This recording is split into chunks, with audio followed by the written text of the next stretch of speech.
Hey, what's going on? This is Sarah Lee Day, and you're watching Dubsado Tidbits, the things you need to know about Dubsado delivered in bite-sized pieces. Today's topic is an exciting one. We're going to be covering the receive money function. That is another one that's behind the gear icon, and it's a very important one because if you're in business, you need to receive money. Let's take a look.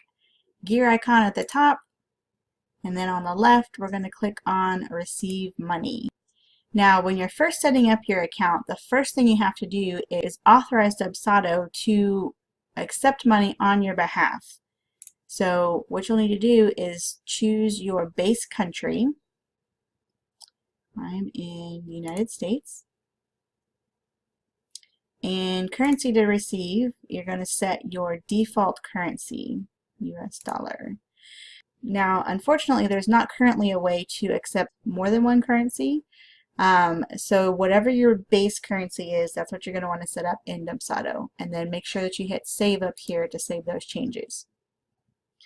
Now you have the opportunity to set up a couple of different payment processors. So you have Stripe, you can connect with Square, or you can connect with PayPal. Now PayPal can actually be used in addition to either Square or Stripe, or it could also be used just on its own. Depending on what you're using for your business, you can select any of these. You can select none of these if you actually are going to process your payments through another system. Before I signed up with Stripe for my business, I was actually using QuickBooks Online for my payment processing. So I did not have any of these set up in my account. But I did still use the invoicing function in Dubsado. It still would send out to customers to kind of show them what their balance was, but I was having to do an additional manual step by sending them the actual payable invoice from QuickBooks. So if you are using any kind of payment processing system, I definitely recommend checking out these three. Just to see what the fees are, if it's going to work for your business, because it is so much better, so much faster to process when you're connected directly with one of these processors in your Dubsado account. Now, the other thing that you can do in the Receive Money tab is change your invoices. This one right here is depending on your business and depending on the kind of clients that you have, you might want to show the client's company name, or you might want to show the client's personal name. And again, it just depends on your business. It depends on who you're working with. If you're working more business to business, you would probably click to show the company name here.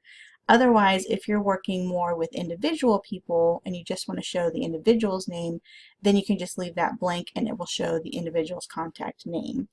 The rest of the contact information will be the same, but this is just going to determine if it's showing a business name or a personal name. And then finally, if you click here on Edit Terms, you can actually add additional information to either the top or the bottom of your invoices. A lot of times people will add specific terms for payment or refunds or that kind of information at the bottom of their invoice. So that's something that is pretty typical. That's a lot of people do. At the top, you might just add a friendly note like, thank you so much for your business, or you can include some sort of graphic if you want. All of the formatting options that you have for regular text boxes, you'll have down here, excluding smart fields, which we haven't talked about yet. But if you need to change the colors, do bold. If you need to add a link, an image, any of this information you can do in either the top or the bottom or both of your invoices. And this will make a little more sense later on when we actually look at invoices and kind of see examples of that. But just know that under the Receive Money, you do have the option of changing the look and feel of your invoices.